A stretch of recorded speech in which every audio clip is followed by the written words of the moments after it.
சரி, நாளைக்கு இவர் எப்படியா போயிரும் சொல்லிட்டு ஒழிச்சு பள்ளிக்கு வந்துட்டாருன்னு சொன்னா, இவர் ஆகிறாரு தொழுகிறாருன்னு சொன்னா அடுத்த லெவலுக்கு கொண்டு போவோம். எப்படி அவனுக்கு யாரு வருவா காரணமா? இந்த ஆதமும் அவ்வாவும் தான். இந்த மனித படைப்பு தானே, இந்த ஆதமால தானே நமக்கு இந்த நிலைமை வந்துச்சு. ஆதமுக்கு சஜிதா செய்யாத நிலைமை வந்துச்சு.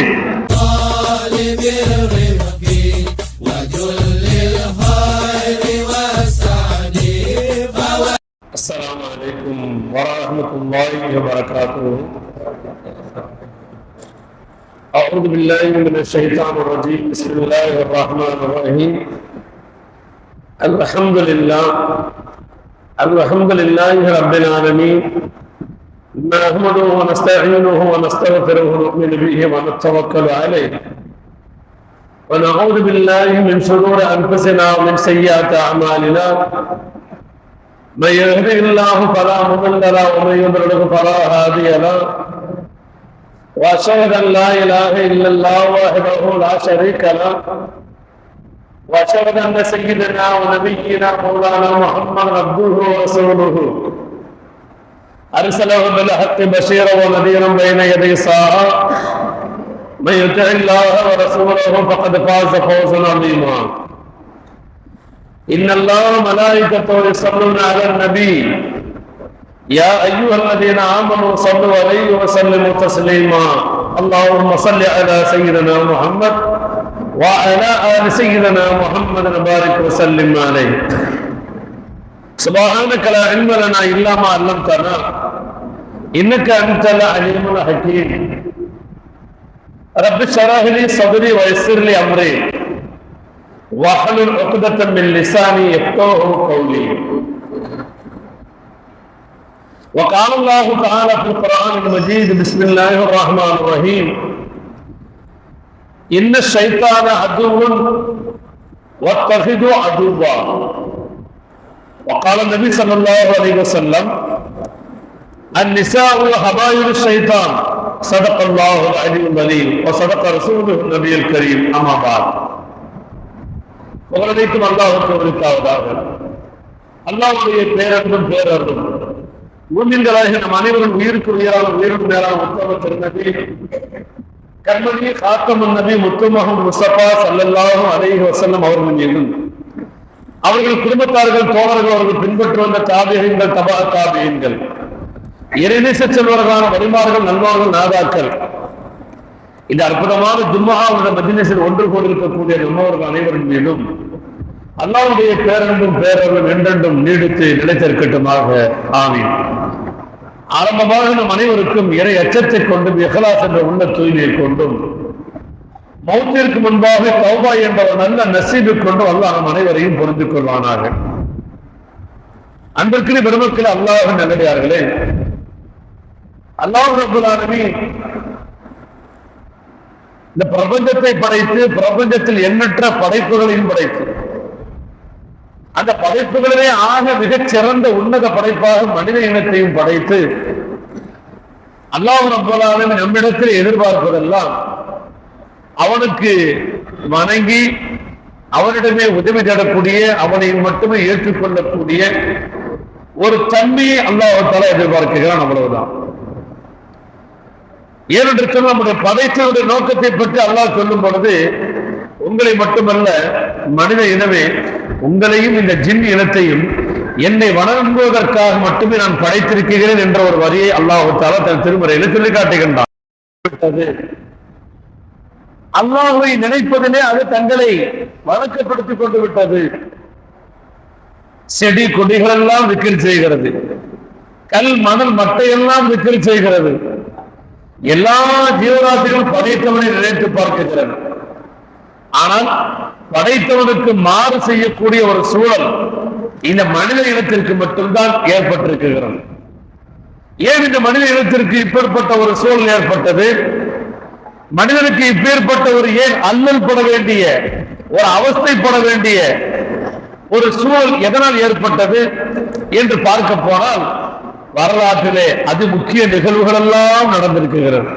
அல்லாஹ் அக்பர். அல்லாஹ் ரப்பல் ஆலமீன் குர்ஆனில் சொல்லும் பொழுது இந்த படைப்பினங்களை நம்மை வணங்குவதற்காக படைத்திருக்க என்று சொல்லும் அதே நேரத்திலே நபிகள் பெருமானார் ஸல்லல்லாஹு அலைஹி வஸல்லம் அவர்களும் சரி அல்லாஹ்வும் சரி இந்த இஸ்லாத்தின் மூலமாக நமக்கு 2 செய்தியை சொல்லி காட்டுகின்றான். என்னென்ன செய்திகள் என்று சொன்னால், இந்த மனித படைப்பை பாழாக்குவதற்கு, அவர்களை வீணாக்குவதற்கு 2 முக்கியமான விஷயங்களை வழிகெடுக்கக்கூடிய விஷயமாக அல்லாஹ் ஆக்கி வைத்திருக்கிறான். அந்த 2 என்ன என்று நாம் தெரிந்து கொண்டாலே அந்த 2லிருந்து நாம் நம்மை பாதுகாத்துக் கொள்ள முடியும். என்ன அந்த 2 விஷயம்? மனிதனை வழிகெடுக்கக்கூடிய விஷயம்.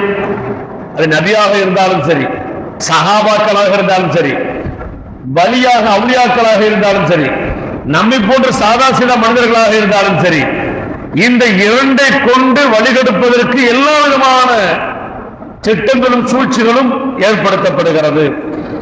ஆனால் அதிலிருந்து ஒரு நபியாக இருந்தாலும் அவர் தன்னை பாதுகாத்துக் கொள்ள வேண்டும். ஒரு சஹாபியாக இருந்தாலும், ஒரு வலியாக இருந்தாலும், நம்மை போன்ற சாதா சீதாவான மக்களாக இருந்தாலும் ஈமான் கொண்டு விட்டோம் என்று சொன்னால் நாம் என்ன செய்து கொள்ள வேண்டும்? அந்த விஷயத்திலிருந்து நாம் நம்மை பாதுகாத்துக் கொள்ள வேண்டும். அது என்ன அந்த 2 விஷயம் அப்படின்னு சொன்னா, ஒன்று, நம்மிடத்திலே நம்மளோடே இருக்கக்கூடிய நஃப்ஸ் என்று சொல்லக்கூடிய நம்முடைய உள்ளம். இந்த நஃப்ஸ்ங்கிறது நம்முடைய பயணிக்கக்கூடிய ஒன்று, நம்மளுடைய டிராவல் பண்ணக்கூடிய ஒன்று. இந்த நஃப்ஸ் எந்த நேரமும் மனிதனுடைய மனதை இப்படி செய்ய அப்படி செய்ய சொல்லி நல்லதை தவிர மற்ற எல்லாத்தையும் ஏவக்கூடியதுதான் அந்த நஃப்ஸ். இந்த நஃப்ஸ்ங்கிறது நல்லதை தவிர மற்ற எல்லாத்தையும் எப்படி, யாருக்காவது தர்மம் செய்யறதா இருந்தாலும் கூட பார்த்து செய்யுங்க, அளவா கொடுங்க, அப்புறம் போயிட்டு வந்ததுக்கு அப்புறம் கொடுக்கலாம்னு சொல்லும். தொழுக போகணும்னு நினைச்சா போகலாம், இப்ப என்ன இப்பதானே பாங்க சொல்லி இருக்கிறாங்க, இன்னும் கொஞ்ச நேரம் தூங்க வைக்கும். இதெல்லாம் நம்ம என்ன நினைச்சுக்கிட்டு இருக்கிறோம்? சைத்தானுடைய வேலை நினைச்சுக்கிட்டு இருக்கிறோம். ஆனா சைத்தானுக்கு முதலாக இந்த விஷயத்தை செய்வது யாருன்னு நம்முடைய நஃப்ஸ் தான். அப்ப முதல் எதிரிங்கிறது ஒரு மூமினுக்கு, ஒரு முஸ்லிமுக்கு நம்முடைய நஃப்ஸ் தான் முதல் எதிரி. நம்முடைய நஃப்ஸை நாம் பக்குவப்படுத்தி விட்டோம், கட்டுப்படுத்தி விட்டோம். நல்லதை செய்யும் போது வரக்கூடிய சிந்தனைகளுக்கு நாம் தடை விதித்து விட்டோம் என்று சொன்னால் நாம் நல்ல காரியங்களை அங்கே செய்வது இலகுவாக ஆகிவிடும். இருந்தாலும் நமக்கு சொல்லப்படக்கூடிய செய்திகள் முதன்மையானது ஒன்று நஃப்ஸ், இரண்டாவது என்னவென்று சொன்னால் அதுதான் ஷைத்தான். அது ஷைத்தான். குர்ஆனிலே இந்த ஷைத்தானை பற்றி சொல்லும் பொழுது இப்படியான சில விஷயங்களை சொல்லுவார்கள். ஷைத்தானை பற்றி தெரிந்து கொள்வதற்கு முன்பாக நம்முடைய நஃப்ஸ் விஷயமாக அல்லாஹ் குர்ஆனில் ஏதாவது சொல்லி இருக்கிறான்னு பார்த்தா ஒரு செய்தி இருக்குது. நமக்கெல்லாம் தெரிகிறது யூசுப் அலைஹிஸ்ஸலாத்து வஸ்ஸலாம் அவர்கள். அந்த யூசுப் அலைஹிஸ்ஸலாத்து வஸ்ஸலாம் அவர்கள் தன்னுடைய ஓனர் முதலாளி அசீஸுடைய வீட்டில் இருக்கும் பொழுது அந்த அசீஸுக்கு சொந்தமான மனைவி அந்த அரசி தவறான கண்ணோட்டத்தோடு தவறான விஷயத்திற்காக முற்படும் பொழுது அதிலிருந்து யூசுப் அலைஹிஸ்ஸலாத்து வஸ்ஸலாம் அவர்கள் என்ன செய்கிறார்கள்? தங்களை காப்பாற்றிக் கொள்கிறார்கள், தங்களை காப்பாற்றிக் கொள்கிறார்கள். அந்த விஷயமாக யூசுப் அலைஹிஸ்ஸலாத்து வஸ்ஸலாம் அவர்கள் என்ன சொன்னாங்கிறது அல்லாஹ் குர்ஆன்ல சொல்லும் பொழுது இப்படி ஒரு வார்த்தையை சொல்லி காட்டுறாங்க. என்ன சொல்றாங்க? வமா உபர்ரிஉ நஃப்ஸன் இன்ன நஃப்ஸ லஅம்மாரத்துன் பிஸ்ஸூ. நானே அந்த எஜமானி அழைத்த அழைப்புக்கு, அந்த தவறான அணுகுமுறைக்கு நான் ஒத்து வராமல், நான் விரண்டோடி அந்த விபச்சாரத்திலிருந்து, அந்த ஜினாவிலிருந்து நான் என்னை பாதுகாத்துக் கொண்டேன் என்று சொன்னால் அது என்னுடைய சக்திக்குட்பட்டது அல்ல. அது என்னுடைய சக்திக்குட்பட்டது அல்ல.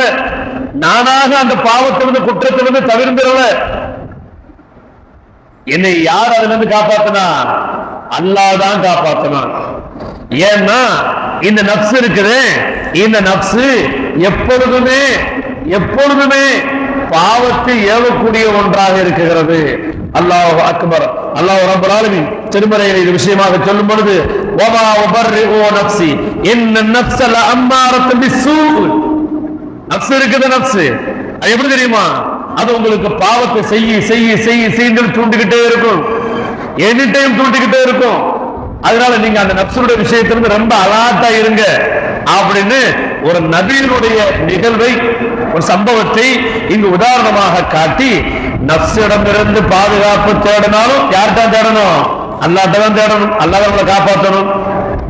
அதே மாதிரி இரண்டாவது விஷயம் சைத்தான். சைத்தானிடமிருந்து ஒருத்தர் தப்பிக்கணும்னாலும் கூட யாரதான் தப்பிக்க வைக்கணும், அல்லாஹ் தான் தப்பிக்க வைக்கணும். இந்த சைத்தானை பற்றி அல்லாஹ் திருமறையில் சொல்லி காட்டுகின்றான்.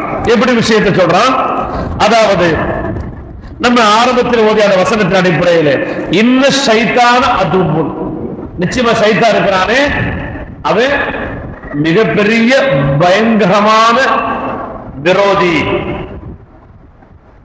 பயங்கரமான விரோதி, பகைவன் சொல்லிட்டு அல்லாஹ் சொல்றான் வத்தஹிது அதுவா, அவனை நீங்க உங்களுடைய எதிரியாவே எடுத்துக்கோங்க. அல்லாஹ் தஆலா சைத்தான் மிகப்பெரிய விரோதி உங்களுக்கு. அந்த விரோதி கூட நம்ம யாராவது நட்பு பாராட்டுவோமா? விரோதி கூட நம்ம தோல் மேல கையை போட்டுட்டு ஒன்னா உட்காந்து சாப்பிட, ஒன்னா உட்காந்து டீ குடிக்க, ஒன்னா உட்காந்து பேசக்குள்ள பழக ஏதாவது செய்வோமா? செய்ய மாட்டோம். விரோதின்னு தெரிஞ்சுட்டு அவனை பார்க்கறது கூட விரும்ப மாட்டோம். அவன் பார்க்கிறவங்க வேற கிட்டாவது ஒரு வேலையை வேற கிட்டாவது போயிடுவோம். இந்த பக்கத்துல வருவான்னு தெரிஞ்சு நம்ம வேற பக்கத்துல போயிடுவோம். இதுதான் ஒரு புத்திசாலிக்கு அடையாளம். எதுக்கு தேவையில்லாம விரோதியை போய் எதுக்கு சந்திக்கணும், தேவையில்லாத பேசணும், என்னத்துக்கு போய் உண்டு என்று வேறு பக்கம் திரும்பி செல்லுவதுதான் ஒரு புத்திசாலிக்கு அடையாளம். அப்ப அல்லாஹ் தஆலா இங்க ஆயத்தை சொல்லி காட்டுறான், இன்ன ஷைத்தான அதுவும், நிச்சயமாக ஷைத்தான் இருக்கிறானே அவன் மிகப்பெரிய பயங்கரமான விரோதி. வத்தஹிது அதுவா, அவனை நீங்க எதிரியாவே எடுத்துக்கோங்க, ஃப்ரெண்ட் ஆக்கிறாதீங்கிறான், அவன்கிட்ட ஃப்ரெண்ட்ஷிப் வச்சுக்கிறாதீங்கிறான். இது அல்லாஹ் தஆலா திருமறையில் சொல்லிக்கிட்டு இன்னொரு செய்தியை குர்ஆன்ல இங்க பதிவு செய்யலாம். அலம்மா இலைக்கும் யா பனி ஆதம் அல்லா தஅபுது ஷைத்தான். அல்லாஹ் என்ன செஞ்சானா, நம்மகிட்ட அங்க வச்சே வாக்குறுதி வாங்கினானா. எப்படி, நீங்க சைத்தானை என்ன செஞ்சிடாதீங்க, பின்பற்றாதீங்க, நீங்க சைத்தான பின்பற்றாதீங்க. அலம் அஹதி இலைக்கும், நம்ம உங்ககிட்ட வாக்குறுதி வாங்கலையா அல்லாஹ் கேட்கிறான். அலம் அஹதி இலைக்கும் யா பனி ஆதம், ஓ ஆதமுடைய மக்களே, உங்களிடத்தில் நம்ம வாக்கு உறுதி வாங்கலையா, அல்லா தஅபுது ஷைத்தான், நீங்கள் சைத்தானை ஒரு பொழுதும் பின்பற்றி அவருடைய அடிச்சுவடில் சென்று விடாதீர்கள் என்று நம்ம வாக்குறுதி கொடுக்கலையா. இன்னஹு லக்கும் அதுவும் முபீன், அவன் எப்படிப்பட்டவன் தெரியுமா, பகிரங்கமான விரோதி, பகிரங்கமான விரோதி. மறைஞ்சிருந்து அட்டாக் பண்றவங்க சைத்தானுக்கு கிடையாது. அதனுடைய ரூட் வேற, அது முனாஃபிக்கு தான் அந்த வேலையெல்லாம், நயவஞ்சனுக்கு தான் அந்த தன்மையெல்லாம். ஆனா சைத்தான் டைரக்டாவே அட்டாக் பண்ணுவான், டைரக்டாவே வந்து நிற்பான். அப்ப இன்னமும் நக்கும் அதுவும் முபீன் என்று சொல்வதன் மூலமாக அவன் உங்களுக்கு மறைவானவன் அல்ல, மிக தெளிவான விரோதி, கெட்ட சாதி பய அப்படிங்கிற மாதிரி சைத்தானை பற்றி அல்லாஹ் திருமறையில் சொல்லி காட்டுகின்றான். இது விஷயமாக நபிகள் பெருமானார் ஸல்லல்லாஹு அலைஹி வஸல்லம் சொல்லி காட்டுறாங்க. எப்படி தெரியுமா, அவன் நம்முடைய பாவா ஆதம் அலைஹிஸ்ஸலாம் ஹவ்வா அலைஹிஸ்ஸலாம் அவர்களை வழிகெடுத்தவன். அல்லாஹ் ரப்பல் ஆலமீன் ஆதம் அலைஹிஸ்ஸலாம் அவர்களை மண்ணால் படைத்து அந்த ஆதமுக்கு கண்ணியம் செய்யும் பொருட்டு அல்லாஹ் உத்தரவிட்டான். எப்படிப்பட்ட உத்தரவு, உஸ்ஜுது லி ஆதம ஃபஸஜதல் மலாயிகா அஜ்மஈன் இல்லா இப்லீஸ். எல்லாரும் ஆதமுக்கு கண்ணியப்படுத்துறதுக்காக சஜ்தா செய்யுங்கன்னு சொல்லும் பொழுது எல்லா மலக்குமார்களும் சஜ்தா செஞ்சாங்க, இப்லீஸை தவிர. இப்லீஸ் அல்லாஹ்வுடைய பார்வையில் மிக உயர்ந்தவனாக இருந்தான், மலக்குமார்களுக்கெல்லாம் உஸ்தாதாக ஆசானாக இருந்தான். அவன் வானலோகத்திலே சுஜூத் செய்யாத இடமே இல்லை என்று சொல்லும் அளவிற்கு மலக்குமார்களுக்கெல்லாம் முன்மாதிரியாக இருந்தவன். அப்படிப்பட்ட இப்லீஸ் அல்லாஹ் சொன்ன அந்த வார்த்தையை ஆதாரத்தின் அடிப்படையிலே யோசிக்க ஆரம்பித்து சேதாரப்பட்டு போனவன் தான் இந்த சைத்தான். யாரெல்லாம் சஜிதா செய்ய சொல்லுகிறாயா, சொல்றது அல்லாஹ் வாச்சே அப்படின்லாம் இங்க நினைக்கல. அல்லாஹ் ஒரு விஷயத்தை சொன்னான்னா அப்படியே செய்யறதுதான ஒரு அடிமையின் வேலை. ஆனால் இங்கு சைத்தான் என்ன செய்கிறான்? அல்லாஹ்விடத்திலே முதலாக, அதுவரைக்கும் யாருமே அல்லாஹ்வுடைய கருத்துக்கு மாற்று கருத்து சொல்லியது கிடையாது, அல்லாஹ்விடத்தில் எதிர்த்து பேசியது கிடையாது, அல்லாஹ்வுக்கு மாறு செய்தவர்கள் யாருமே கிடையாது. ஒட்டுமொத்த படைப்பினங்களிலும் முதலாக அல்லாஹ்வை எதிர்த்து பேசியவன், அல்லாஹ்வுக்கு மாறு செய்தவன், அல்லாஹ் சொன்ன விஷயத்தை மறுத்தவன் என்று சொன்னால் அது அந்த மாபெரும் பாதக செயலை செய்த பாவி இந்த ஷைத்தான் தான் என்பதை குர்ஆன் மூலமாக சொல்லி காட்டப்படுகிறது. அப்ப ஷைத்தான் அல்லாஹ்விடத்திலேயே தௌஹீத் பேசுகிறான். அல்லாஹ் என்ன பேசுறான்? ஓரிரை கொள்கை பேசுறான், ஏகத்துவத்தை பத்தி பேசுறான். யா அல்லாஹ், என்ன அநியாயம் பண்ற? உனக்கு ஒரு சஜ்தா, 1000 சஜ்தா கூட செய்வேன். ஆனா உன்னால் மண்ணால் படைக்கப்பட்ட ஆதமுக்கு, ஒரு படைப்பினத்திற்கு நான் சஜ்தா செய்ய மாட்டேன் என்று ஆதாரத்தை அடிப்படையாக வைத்து, அறிவை அடிப்படையாக வைத்து அல்லாஹ்வுக்கே தௌஹீதை கற்றுக் கொடுத்த ஷைத்தான், அல்லாஹ் எதற்காக சொன்னான், அல்லாஹ் சொன்னால் அது செய்ய வேண்டுமே என்ற சிந்தனை அவனுக்கு எழவில்லை. அல்லாஹ் மழுங்கடித்து விட்டான். இதன் விளைவாக என்ன நடந்தது? அவனுக்கு மிகப்பெரிய நாசம் உண்டாகியது, மிகப்பெரிய அழிவு உண்டாகியது. நபிகள் பெருமானார் ஸல்லல்லாஹு அலைஹி வஸல்லம் அவர்கள் ஷைத்தானுடைய விஷயமாக நமக்கு இவ்வளவு எச்சரிக்கை தருகிறார் என்று சொன்னால் இதுதான் காரணம்.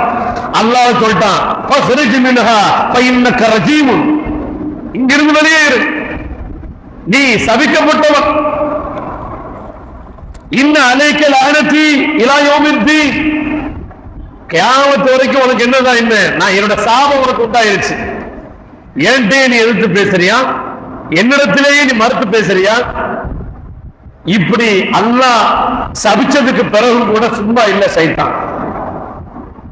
எந்த மனிதர்களை, எந்த படைப்பை நீ உயர்வாக நினைத்து என்னை இத்தனை நாள் உன்னை வணங்கி, இத்தனை நாள் உனக்கு சுஜூது செய்து, இத்தனை நாள் உன்னை துதித்த என்னை இந்த இழிநிலைக்கு ஆளாக்கிய இந்த மனிதர் கூட்டத்தை நம்பி நீ என்னை சபித்து விட்டாய் அல்லாஹ். என்னவும் இவர்களை நான் என்ன செய்வேன்? நான் வழிகெடுப்பேன். நீ நினைக்கிற மாதிரி அல்ல. என்னவும் அஜ்மாயி, இவங்களை எல்லாத்தையும் நான் வழிகேட்டில் ஆக்குவேன், யாரையும் விட்டு வைக்க மாட்டேன். நீ நினைக்கிற மாதிரி இவர்களை நல்லடியார்களாக, உனக்கு பொருத்தமான வணக்கம் புரியக்கூடிய அடியார்களாக ஒரு பொழுது ஆக விட மாட்டேன் என்று அல்லாஹ்விடத்தில் என்ன செய்யறான்? சவால் விடுறான். அல்லாஹ் அக்பர். சொர்க்கத்திலே இருக்கக்கூடிய தகுதியை இழந்து விட்டான் சைத்தான். அல்லாஹ்வுடைய சாபத்திற்குரியவனாக ஆகிவிட்டான் சைத்தான். நாம் இந்த அளவிற்கு கேவலப்படுவதற்கும் இழிநிலைக்கும் ஆளாகுவதற்கு காரணம் யார் என்று யோசிக்கும் போது அவனுக்கு யாரு வருவா காரணமா? இந்த ஆதமும் அவ்வாவும் தான். இந்த மனித படைப்பு தானே, இந்த ஆதமால தானே நமக்கு இந்த நிலைமை வந்துச்சு, ஆதமுக்கு சஜிதா செய்யாத நிலைமை வந்துச்சு என்று இவர்களை கெடுக்கும் வேளையில் இங்கேயே கோதாவில் இறங்கிட்டா சைத்தான். என்ன செஞ்சான்? ஆதம்கிட்ட வந்தான். அல்லாஹ் ஆதம் அலைஹிஸ்ஸலாத்தை படைச்சு, கண்ணியப்படுத்தி, ஜோடியை படைச்சு, சொர்க்கத்தில் நீங்க எங்கனாலும் போகலாம். எப்படி? கிழக்கு பக்கம் போங்க, மேற்கு பக்கம் போங்க, வடக்கு பக்கம் போங்க, தெற்கு பக்கம் போங்க, பிரம்மாண்டமான சொர்க்கத்தில் நீங்கள் அப்படியே இஷ்டத்துக்கு நீங்க சுத்துங்க, நீங்க இஷ்டப்பட்ட பிரகாரம் வாழுங்க. ஒரே ஒரு நிபந்தனை, இந்த குறிப்பிட்ட இந்த மரத்தின் பக்கம் மட்டும் நீங்கள் நெருங்காதீர்கள்.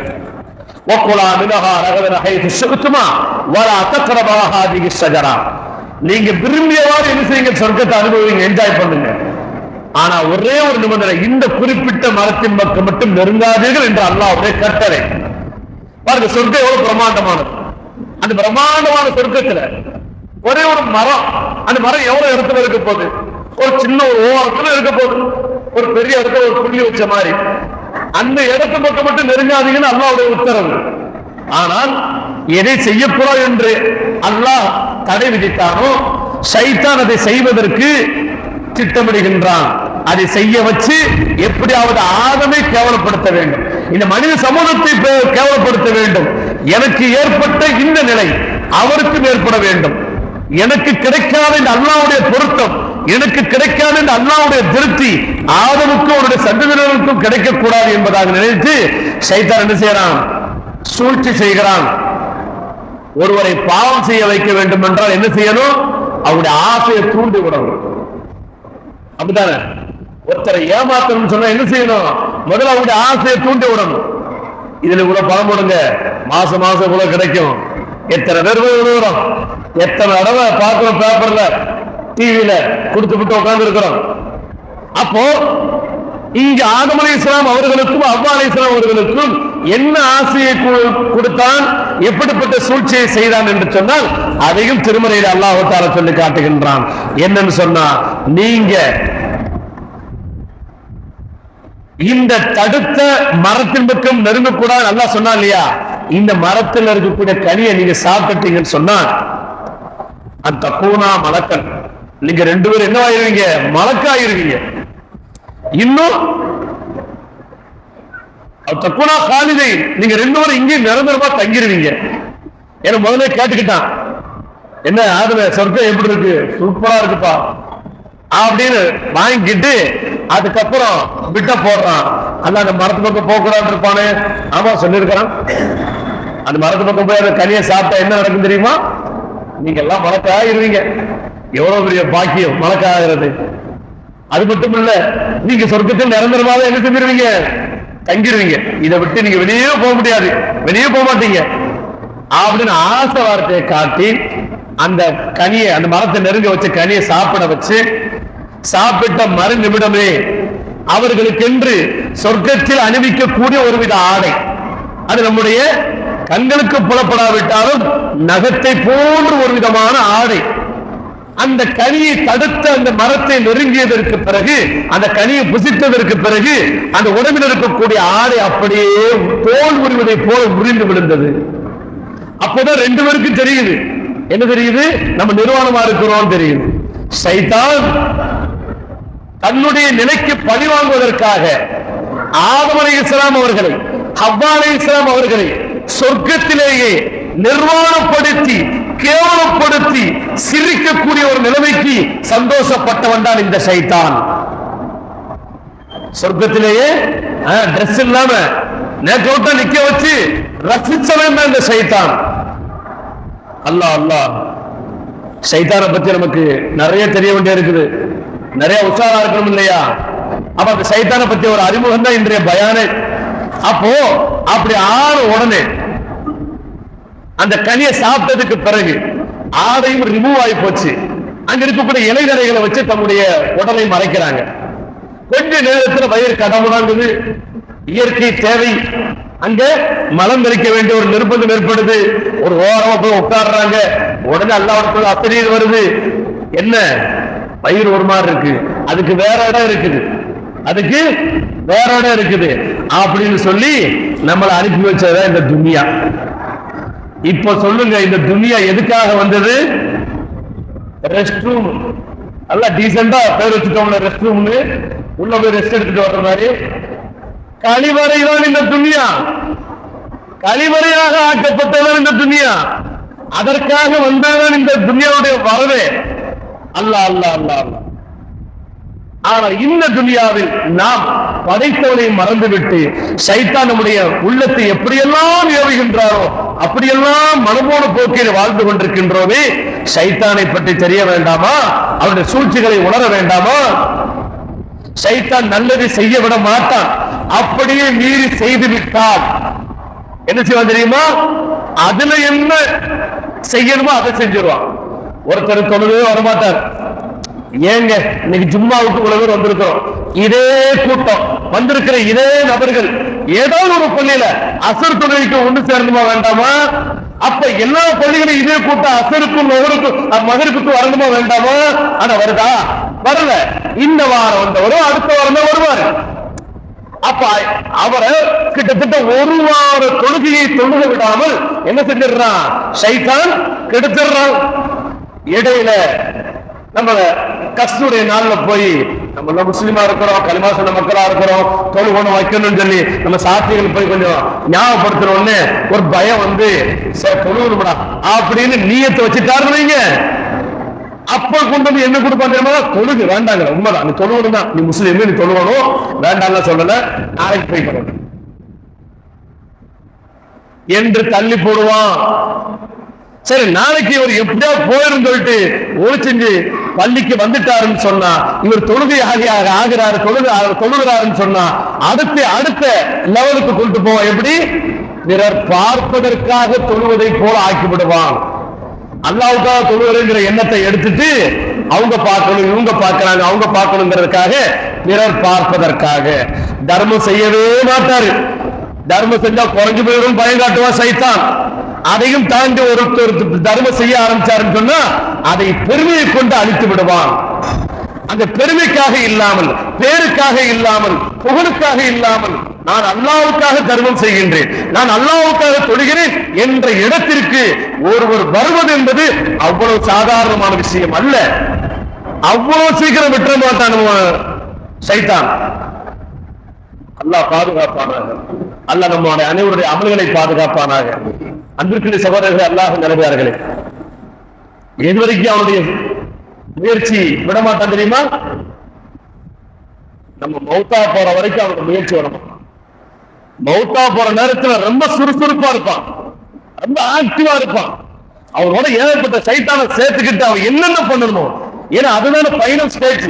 அந்த நேரத்தில் அவரோட முடிவு எப்படி இருக்கு அதை வச்சுதான் அல்லாஹ் அவனை முடிக்கிறேங்க. வாழும்போது பாவியா வாழ்ந்திருப்பாரு, ஆனா முடிகிற நேரத்தில் அல்லாஹ் ஒரு ஹிதாயத்தை கொடுத்துடலாம். இவர் தொழுகையாளியா நல்லவரா சாலிஹானவரா இருந்திருப்பாரு, ஆனா முடிகிற நேரத்தில் வேற மாதிரியான ஒரு ஆபத்து வர்றதுக்கு வாய்ப்பு இருக்குது. அதனாலதான் வலா தமூத்துன்ன இல்லா வ அன்தும் முஸ்லிமூன், நீங்க முஸ்லிம்களாக தவிர மரணிச்சிடாதீங்கன்னு சொல்லி அல்லாஹ் நமக்கு குர்ஆன்ல கட்டளையிடுறான். அப்ப மௌத்தார நேரத்துல சைத்தான் சுத்தி உட்கார்ந்துகிட்டு என்ன செய்வானா, மனைவியை ரொம்ப பாசமா காட்டுவான், மகனை ரொம்ப பாசமா காட்டுவான், வீட்டுக்காரர் ரொம்ப பாசமா காட்டுவான், துன்யால இருக்கிற எல்லாத்தையும் விட்டுட்டு போறவேங்கிற ஒரு ஏக்கத்தை கொடுத்து கலிமாவை மறக்கடிச்சு அல்லாஹ்வை மறக்கடிச்சு அப்படியே டப்புனு பல்பு பீஸ் போற மாதிரி ஆக்குமா சைத்தான். அந்த நேரத்துல உஷாரா இருக்கணும். அந்த நேரத்துல எப்படி உஷாரா இருக்கிறது? இமாம் அஹ்மது பின் ஹம்பல், இமாம் அஹ்மது பின் ஹம்பல் எவ்வளவு பெரிய உலக உலமாக்களால் ஏற்றுக்கொள்ளப்பட்ட, எப்படி அபூ ஹனீஃபா ரஹ்மத்துல்லாஹி அவர்களுடைய குர்ஆன் ஹதீஸின் அடிப்படையில் கொடுக்கப்பட்ட ஃபிக்ஹ் சட்டங்களை இன்று உலகத்தில் பல மக்கள் பின்பற்றிக் கொண்டிருக்கின்றோமோ, நாம் ஷாஃபி ரஹ்மத்துல்லாஹி அவர்களுடைய ஃபிக்ஹ் மசாயில்களை எவ்வளவு பேர் பின்பற்றுகின்றார்களோ, அதுபோல அஹ்மது பின் ஹம்பல் ஹம்பலி மதுஹபை சார்ந்தவர்கள் இந்த உலகத்தில் நிறைந்து காணப்படுகிறார்கள். அந்த அளவிற்கு பேணுதல் மிக்க ஒரு இமாம் அஹ்மது பின் ஹம்பல் என்று சொல்லக்கூடிய மிகப்பெரிய மார்க்க மாமேதை. அப்படிப்பட்டவர்கள் ஏகப்பட்ட மாணவர்கள் உருவாக்கி விட்டவர்கள். தங்களுடைய இறுதி வேலையிலே, சக்கராத்துடைய வேலையிலே இருக்கும் பொழுது மாணவர்கள் எல்லாம் சுற்றி இருந்து கொண்டு கலிமா ஓதுகிறார்கள். அஷ்ஹது அல்லா இலாஹ இல்லல்லாஹ், அஷ்ஹது அல்லா இலாஹ இல்லல்லாஹ், வ அஷ்ஹது அன்ன முஹம்மது ரசூலுல்லாஹ். சக்கராத்துல இருக்கிறவருக்கு பக்கத்துல உட்கார்ந்து நம்ம என்ன செய்யணும்? கலிமா நம்ம சொல்லணும். அவங்கள சொல்லுங்க சொல்லக்கூடாது, நம்ம சொல்லணும். மாணவர்கள் நம்ம சொல்லிக்கிட்டு இருக்கும் போது இவருடைய வாயில இருந்து என்ன வந்துச்சு? லா லா லானே வந்துச்சு. அப்படின்னு என்ன அர்த்தம்? இல்ல இல்ல இல்லனே வந்துச்சு. சக்கராத்துடைய நேரம் நினைச்சிட்டாங்க. பிறகு பார்த்த கொஞ்ச நேரத்துல கொஞ்சம் மயக்கம் தெரிஞ்சு கொஞ்சம் தெளிவானாங்க. இது உயிர் பிரிய நேரம் இருக்குது. இப்போ மாணவர்கள் கேட்கிறாங்க, இமாம் அவர்களே, நாங்கெல்லாம் உங்களுக்கு ஷஹாதா சொல்லி கொடுத்தோம், ஆனா உங்க வாயில இருந்து லா லா லான்னு வந்துச்சு. அப்ப சொன்னாங்க, நான் கலிமாவுக்காக சொன்ன லா இல்லாது, நானு சொன்ன லா, அந்த இல்லங்கிற வார்த்தை கலிமாவுக்கு உண்டான வார்த்தை இல்ல. அந்த கடைசி தருணத்துல சைத்தான் என்கிட்ட வந்து என்ன சொன்ன தெரியுமா? அப்புறம் அஹ்மது பின் ஹம்பல், ஒரு வழியா நீங்க அல்லாஹ் மட்டுமே வணங்கி அல்லாஹ்வுக்காக மார்க்க சேவை பண்ணி ஒரு குர்ஆன் ஹதீஸின் அடிப்படையில மக்களுக்கு உண்டான தொழுகைகள், சட்டதிட்டங்கள், மசாயில்கள் எல்லாத்தையும் கொடுத்து மக்களுக்கு மத்தியில ஒரு மிகப்பெரிய ஒரு மாற்றத்தை, ஒரு தக்வாவை ஏற்படுத்திட்டீங்களே, பரவாயில்லையே என்று புகழ்ச்சி பிளஸ் அங்க என்ன எதிர்பார்க்கிறான்? அவங்க ஆமான்னு சொல்லுவாங்க எதிர்பார்க்கிறாங்க. ஆனா இவங்க என்ன சொன்னாங்க? லாஹவுல வலா குவத்தை இல்லா பில்லாஹ் மனசுல வச்சு, இல்லப்பா இல்ல, அது ஏன் வேலை இல்ல, அது அல்லாஹ்வுடைய வேலை. அல்லாஹ் தான் செய்ய வச்சான், அல்லாஹ் தான் மார்க்க அடிப்படையில் இதுவரைக்கும் வாழ வச்சான். ஒண்ணு தெரியுமா, நான் இன்னமும் ஒன்னே கண்டுதான் நான் பயந்துகிட்டு இருக்கிறேன் என்பதாக சைத்தானிடத்தில் நான் சொன்னேன் என்று அஹ்மது பின் ஹம்பல் ரஹ்மத்துல்லாஹி அவர்கள் சொன்ன விஷயத்தை மாணவர்கள் பதிவு செய்கிறார்கள். அப்போ கடைசி வரைக்கும் அவருடைய முயற்சியை விடமாட்டான். அப்ப நம்ம தான் உஷாரா இருக்கணும், நம்ம தான் அலர்ட்டா இருக்கணும். அல்லாஹ் ரப்பல் ஆலமீன் ஷைத்தானுடைய எல்லா விதமான சூழ்ச்சிகளை விட்டு அல்லாஹ் நம்மை பாதுகாப்பானாக. ஷைத்தான் இன்னும் நஃப்ஸ் இரண்டருடைய கெடுதிகளை விட்டு அல்லாஹ் நம் அனைவரையும் பாதுகாத்து இஹ்லாஸோடு வாழ்ந்து இஹ்லாஸோடு ஈமானோடு மரணிக்கக்கூடிய நல்ல பாக்கியத்தை அல்லாஹ் நம் அனைவருக்கும் நசீபாக்கி தருவானாக. வாஹிர் தஅவானா அல்ஹம்துலில்லாஹி ரப்பில் ஆலமீன். அஸ்ஸலாமு அலைக்கும் வரஹ்மத்துல்லாஹி வபரகாத்துஹு.